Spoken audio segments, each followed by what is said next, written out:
सोमसुतोमय भुवत्सादशवेना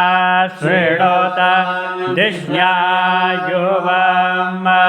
तमीशानं जगतस्वसुखत्पतिं द्विजञ्जिन्नपमवसे ॐ महे भयम् पूभान यथा वेदसा मसद्भृदे रक्षिता पायुर्दब्धाः स्वस्ताये स्वस्ति न इन्द्र वृद्धशवाः स्वस्ति नः पूषा विश्ववेदाः स्वस्ति नस्तारक्ष अरिष्टनेमिः स्वस्ति न बृहस्पतिर्दधातु